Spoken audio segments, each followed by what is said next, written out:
नमस्कार, मैं Satyendra Kumar Sharma, typing instructor, TCAB NI EPVD Dehradun से Hindi braille shorthand dictation class में आपका स्वागत करता हूं।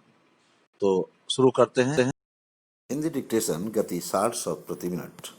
व्यक्ति के जीवन में धर्म का सदा प्रमुख स्थान रहा है, अतः यह नितांत स्वाभाविक है कि व्यक्ति के जीवन के प्रत्येक पहलू पर धर्म का प्रभाव पड़े।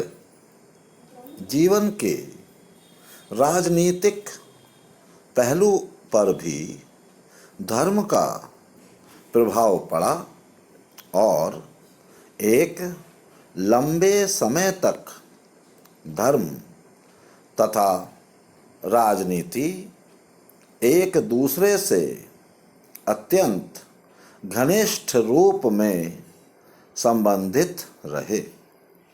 इस काल में ऐसे धर्म सापेक्ष राज्यों की स्थापना हुई जहां किसी विशेष धर्म को राजधर्म के रूप में स्वीकार किया गया। उस धर्म के अनुयायी ही राज्य के पूर्ण नागरिक माने जाते थे और केवल उन्हें ही सभी नागरिक तथा सामाजिक अधिकार प्राप्त होते थे। सामान्यतया अन्य धर्मों के अनुयायियों पर अनुचित कर लगाए जाते थे और उनकी स्वतंत्रताओं को बहुत हद तक सीमित कर दिया जाता था।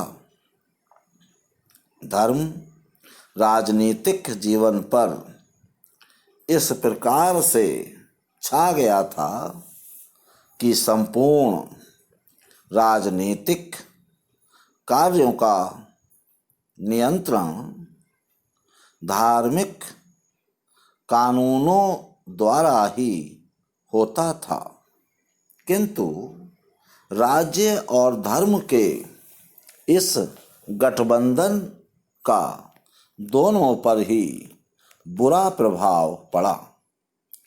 इस गठबंधन के फलस्वरूप जब राजा को ईश्वर के प्रतिनिधि का रूप प्रदान कर दिया गया तो राजा के द्वारा जनता पर मनमाने तरीके से अत्याचार किए गए। राज्याज्ञा को ईश्वर्य आज्ञा कहा गया और भोली भाली जनता से उचित अनुचित का विचार किए बिना इनका पालन कराया गया। इस प्रकार व्यक्ति के व्यक्तित्व और उसकी स्वतंत्रता का अंत कर दिया गया और उसे धर्म पर आधारित राज्य का एक साधन मात्र बना दिया गया। धर्म और राजनीति के गठबंधन का एक दुष्परिणाम यह भी हुआ कि अन्य धर्मों के अनुयायी राज्य के प्रति उदासीन हो गए और उन्हें राज्य तथा सरकार से किसी भी प्रकार की सहानुभूति नहीं रही।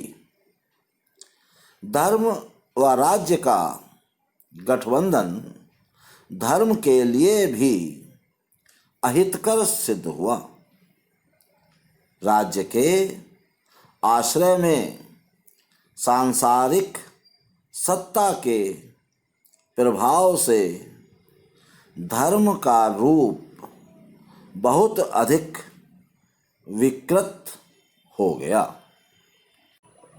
तो आज के लिए बस इतना ही। धन्यवाद।